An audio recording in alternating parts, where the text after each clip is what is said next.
prematuridade e a restrição de crescimento fetal são duas complicações obstétricas muito comuns e que colocam em risco a vida do bebê. E é justamente sobre esses dois temas que nós vamos conversar no vídeo de hoje, onde eu vou trazer um caso clínico para você de uma paciente que eu atendi, fiz o acompanhamento pré-natal dela e depois o parto. E vou te contar o desfecho desse caso e principalmente quais foram as 3 estratégias que eu utilizei ao longo dessa assistência e que contribuíram positivamente para o desfecho positivo e favorável em relação a esse caso clínico. Me chamo Alec Leves, eu sou médico materno-fetal e atuo justamente com foco na prevenção de complicações obstétricas. Fica até o final desse vídeo para você entender tudo que pode ser feito no acompanhamento de um caso com alto risco de prematuridade e já com diagnóstico de restrição de crescimento fetal.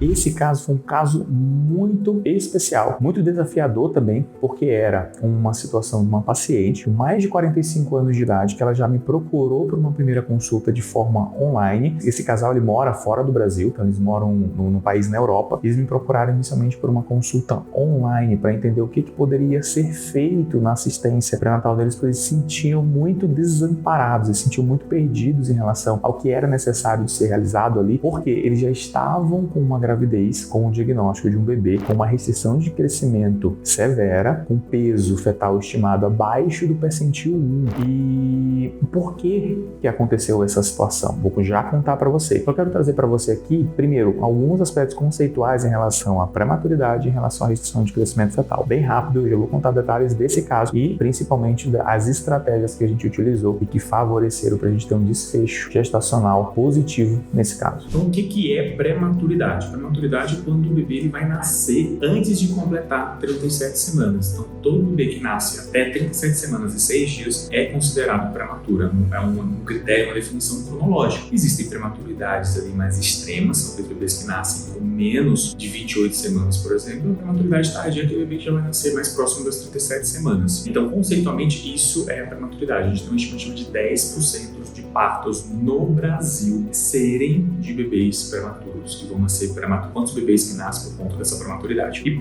por outro lado, a restrição de crescimento fetal. O que é isso? É quando o bebê ele cresce abaixo do seu potencial genético previsto de crescimento. Então, ele não alcança o seu potencial genético de crescimento, então ele vai sempre crescer abaixo ali. Tem bebês que são pequenos, mas o potencial genético deles é já de ser realmente ter um crescimento abaixo, porque os pais são menores, têm uma estatura baixa. Então, existe essa diferença aí em relação a esse ponto. Como critérios específicos, existem alguns critérios específicos voltados para a restrição de crescimento, para diagnóstico, mas eu posso dizer como o principal critério aqui que a gente deve utilizar e considerar já um quadro de restrição de crescimento é quando o peso do bebê ele está estimado ali abaixo do percentil 3, ou o peso ou a circunferência abdominal do bebê. Isso é um dos critérios mais importantes e específicos. Existem outros, não vou entrar nessa especificidade agora, mas eu quero que você saiba que só pelo critério do peso e pelo critério da circunferência abdominal, nesse caso específico, a gente já tem o diagnóstico concreto, fechado de restrição de crescimento. Então, são 2 fatores de riscos relevantes que aumentam aí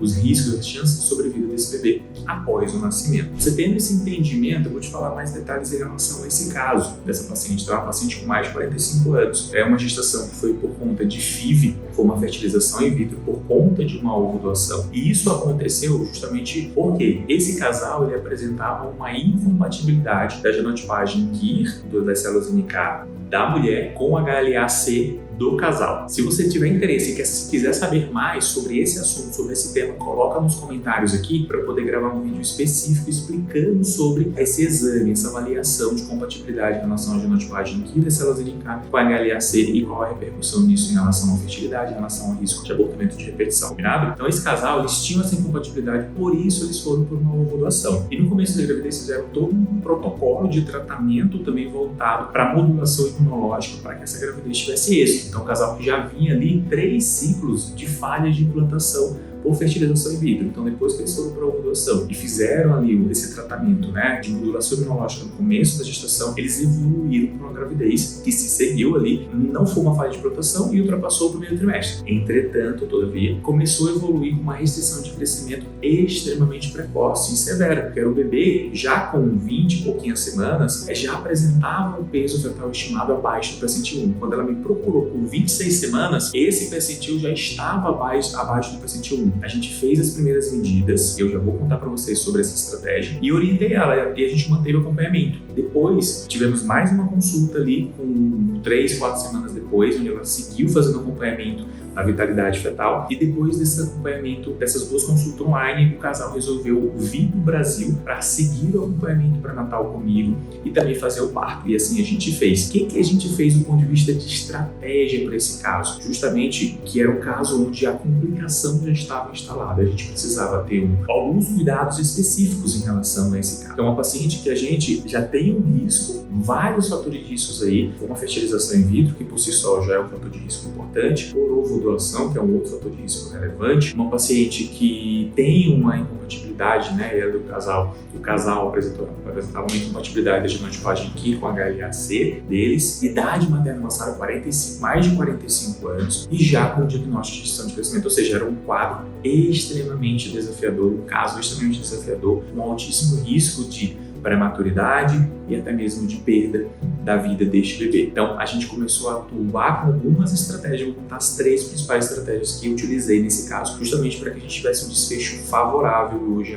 essa paciente está com o seu bebê no colo, está cuidando aí desse bebê e seguindo, né, com esse bebê aí na família e realizando esse sonho, um objetivo, um desejo, um sonho realizado, uma graça alcançada e que era muito desejada já há muito tempo. Um casal com mais de 10 anos juntos que vinham aí nessa caminhada buscando pelo seu bebê. Felizmente eu pude ser um instrumento de Deus na vida deles, eu pude contribuir utilizando as estratégias daquilo que está ao nosso alcance e que a ciência mostra que é possível de ser utilizado com esse objetivo de minimizar, nesse caso, o impacto que essas complicações podem causar e podem vir a causar na vida dessa criança, principalmente evitando uma prematuridade extrema e evitando um óbito fetal intraútero. Quais foram essas estratégias? A primeira estratégia, que é a mais clássica convencional e que é o que a maioria faz, é o acompanhamento do controle de vitalidade fetal. Formalmente existem algumas definições e recomendações para acompanhar esse controle de vitalidade fetal pelo Doppler obstétrico e cardiotocografia fetal computadorizada.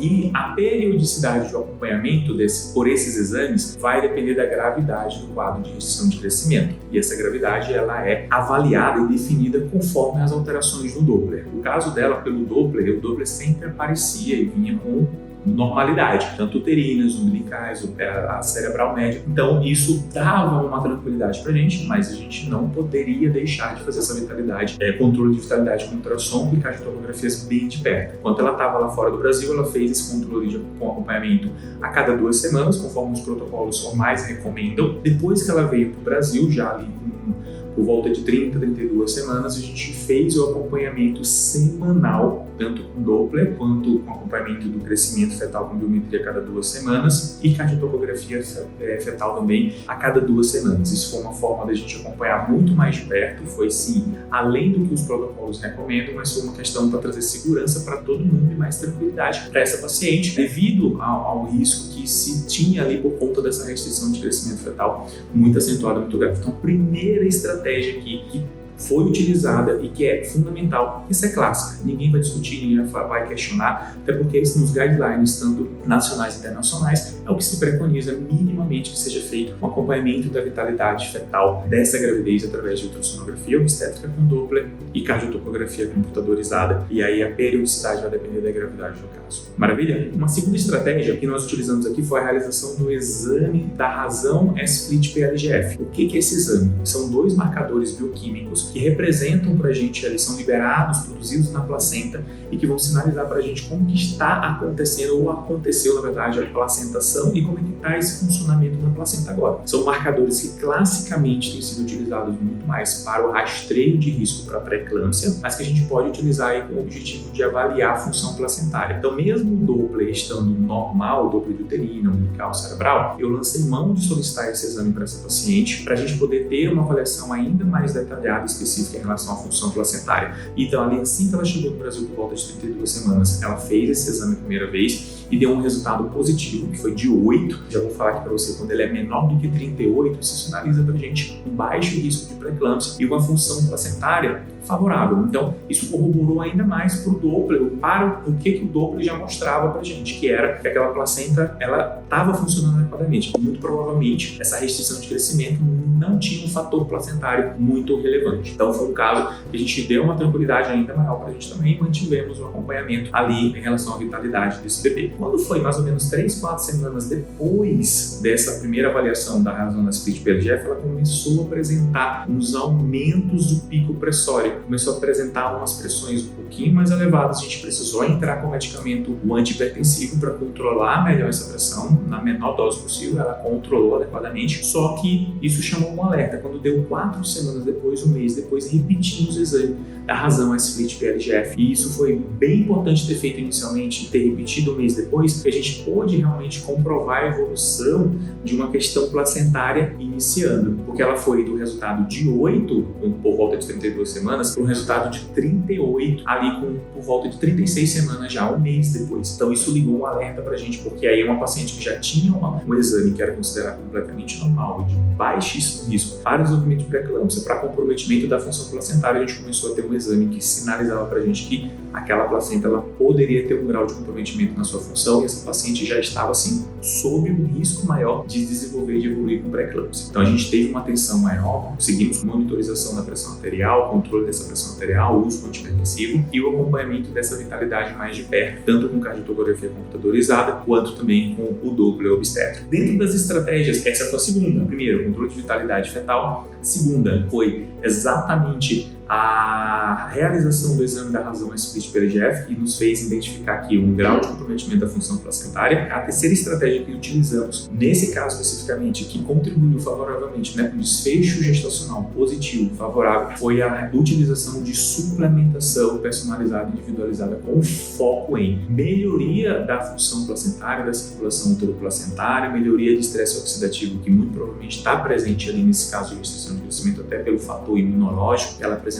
por ser uma ovulação, por ser existir ali uma genotipagem, um fator imunológico importante por conta dessa incompatibilidade que há com o HLA-C dessa paciente. Então, todos esses fatores foram levados em consideração pensando nessa questão, na suplementação, na prescrição de suplementação individualizada, personalizada. E aqui nós entramos com o ômega 3, com a enzima Q10, com selênio, zinco, otimizando e buscando níveis ótimos desses suplementos, dessa suplementação, desses minerais, tá? Fizemos ali também a utilização de melatonina, que é um importante, potente antioxidante, que tem estudos mostrando ali a contribuição da melatonina com melhora da função placentária e até mesmo como coadjuvante, o uso coadjuvante para melhora de controle pressórico nos pacientes com pré-eclâmpsia, com hipertensão na gestação. Fizemos ainda também uma avaliação em relação ao nível de ferro desse paciente, então a gente fez correção do ferro como parte da reposição venosa de ferro. Duas questões que fazem parte, que a gente precisa sempre avaliar quando o paciente está diante de um quadro de restrição de crescimento, quando a gente está diante de uma gestante, com um bebê com restrição de crescimento fetal, a gente precisa avaliar o aspecto nutricional. Dentro do aspecto nutricional, 2 fatores importantes são a deficiência de ferro e a deficiência proteica. Então, para essa paciente, a gente fez a correção da deficiência de ferro que ela tinha e, através dos exames, a gente identificou isso, tá? E a gente também fez a correção ali, aumentou o aporte proteico dessa paciente, tanto pela dieta, e isso foi feito com acompanhamento com nutricionista especializada em gestação, nutricionista materno-infantil, e a gente fez também uma suplementação ali, tanto com whey protein quanto com alguns concentrados de aminoácidos, para contribuir em relação a esse crescimento. A gente estava já avaliando e observando todos esses pontos. Outras estratégias foram utilizadas, magnésio, que tanto o ômega 3 quanto o magnésio contribuem para diminuir o risco do trabalho de parto prematuro em si, tá? E aí a gente tem também a coenzima Q10, que contribui ali para uma melhora da função placentária, pensando que a placenta ela é rica em mitocôndrias, e a coenzima Q10 ela vai ter uma ação principalmente na melhora dessa função mitocondrial, tá? Tem estudos mostrando um potencial benéfico de efeito da coenzima Q10, por exemplo, em pacientes para prevenção de indução de risco de pré-eclâmpsia. tá? Então a gente utilizou a coenzima Q10 também. E esse suplemento que eu vou falar para você agora, esse é um suplemento assim que tem sido estudado cada vez mais, tem tido cada vez mais estudos mostrando um potencial positivo de uso desses suplementos, tanto em pacientes com risco de pré-eclâmpsia ou restrição de crescimento, até mesmo um quadro instalado dessas duas situações por conta de um fator placentário, que é a arginina. A arginina é um precursor de óxido nítrico. Com isso, ela contribui com uma melhora da função útero-placentária por conta de uma vasodilatação que vai existir. Então, tem estudos mostrando cada vez o potencial de utilização da arginina nesses casos de restrição de crescimento, pré-eclâmpsia, com melhora do desfecho, melhora do crescimento fetal e melhora do desfecho, da recuperação, do pós-parto, como que essa criança, esse recém-nascido também vai ter. Então, ele nasce com melhores condições, menor risco de internação em UTI neonatal, tempo de internação, todos esses fatores. Então, além de contribuir para um crescimento favorável, contribui também para o nascimento, uma melhor condição de nascimento desse recém-nascido. Então, essas foram as principais estratégias que foram utilizadas do ponto de vista de suplementação. Então, pensando nas 3 estratégias, você já anotou aí? Só recapitulando: controle de vitalidade fetal com ultrassonografia obstétrica com Doppler e cardiotocografia computadorizada, realização do exame razão-split pela IGF para avaliação da função placentária e suplementação personalizada e individualizada, utilizando os suplementos com foco em melhora de função mitocondrial, diminuição de estresse oxidativo, diminuição de inflamação, pensando na melhor função dessa placenta. Com essas estratégias, a gente chegou até 36 semanas e 6 dias, quando identificamos ali uma leve alteração na artéria cerebral média e com isso sinalizamos e indicamos a resolução dessa gravidez. O recém-nascido dessa paciente, desse casal, essa criança nasceu ali com 1,815 kg, então realmente muito pequenininho, mas ele ganhou peso. Uma coisa que eu falo que é muito importante em relação a todas essas estratégias que nós utilizamos, primeiramente, eu sempre alinho com os meus pacientes e eu quero passar aqui para você. Nosso objetivo principal é o quê? É fazer com que o bebê ganhe peso. Ele precisa continuar crescendo, ganhando peso ali de aproximadamente 150 gramas por semana. Isso é o principal ponto, o principal objetivo que nós vamos ter. Em alguns casos, a gente consegue melhorar esse padrão de crescimento fetal. É um bebê que às vezes vai para percentil 1, percentil 3, percentil 5. Pode acontecer em alguns casos, mas esse não é o objetivo primário, o objetivo principal, tá? Com isso, essa criança, esse bebê, ele continuou crescendo, ganhando peso por volta de 150 gramas por semana. Chegamos nas 36 semanas e 6 dias, fizemos a cesariana dessa paciente. O bebê nasceu com 1,815 kg, um peso ainda muito abaixo do esperado para 36 semanas e 6 dias, menor que P1 realmente, mas ele nasceu com excelente condições de vida. O APGA, que é a nota de saúde, avaliação desse bebê, assim que ele nasce, foi justamente 9,10. Ele ficou super bem, fez contato pela pele ali na primeira hora com o paciente, foi para UTI única e exclusivamente para observar e ganhar peso. Ficou 5 dias internado na UTI, sem nenhuma complicação, sem necessidade de aporte respiratório ou nenhuma outra complicação nesse sentido. Ganhou o peso necessário, adequado para poder ir para casa. Ele recebeu alta ali justamente depois de 5, 6 dias de internação em UTI. Hoje já ganhou muito mais peso, já está com mais de 2 quilos, está evoluindo super bem e essa família está com esse bebê no colo, para honra e glória de Deus. E eu fico muito feliz de poder contribuir e compartilhar com vocês esse caso, para você saber que sim, existe um caminho, existem estratégias possíveis e necessárias, relevantes, com base em evidência científica. Nada é na minha cabeça, nada é achismo, nada é charlatanismo por aqui. Você sabe muito bem disso, você já me acompanha há algum tempo. Então, todas essas estratégias têm base em evidência científica, podem ser utilizadas para diferentes objetivos. Primeiramente, o foco principal tem que ser, primeiro, em prevenir, evitar que essa complicação venha se instalar, venha começar. Caso você já tenha a complicação instalada, nós precisamos agir de maneira a controlar de maneira mais satisfatória, adequada, essa complicação para que o impacto diante da vida da mãe, da mulher gestante e desse bebê seja o menor possível. Nesse caso, felizmente, nós conseguimos um desfecho muito favorável, um bebê que nasceu com boas condições, apesar da restrição de crescimento extrema, que foi um parto ali com 36 semanas e 6 dias por um dia, cronologicamente falando, não foi prematuro, mas hoje é um bebê que já recuperou, vem recuperando seu crescimento na vida extrauterina e que nasceu com excelentes condições. Se esse vídeo contribuiu para você, te ajudou a ter uma visão clara de que sim, é possível, mesmo tendo um bebê com alto risco de pré-eclâmpsia, uma gestação com alto risco de pré-eclâmpsia, um quadro de restrição de crescimento, existem estratégias possíveis de serem implementadas para minimizar o impacto dessas complicações na saúde materna, na saúde fetal. Se esse vídeo foi importante para você, não deixe de compartilhar ele para que mais pessoas possam ter acesso a essas informações, conhecer essas estratégias, saber que sim, é possível ter uma gestação segura, um desfecho favorável apesar da presença presença de complicações como o risco de prematuridade e da restrição de crescimento fetal. E se você ainda não está inscrito nesse canal, não deixe de se inscrever agora mesmo e já ativar o sininho da notificação também, para que sempre que tiver vídeo novo por aqui, você receber a notificação de assistir esse vídeo já de primeira mão. E se você ainda não curtiu esse vídeo, curta esse vídeo, tenho certeza que você gostou, que foi importante para você, da mesma forma que assim também você curte, ajudando ao YouTube. O YouTube entende que esse vídeo foi relevante e entrega para mais pessoas. Assim a gente alcança cada vez mais vidas e mais pessoas vão ter a oportunidade de ter acesso a conhecimentos como esse que você teve através desse vídeo. E assim a gente vai ajudar a salvar muito mais vidas maternas e fetais. Eu fico por aqui e eu te espero no próximo vídeo.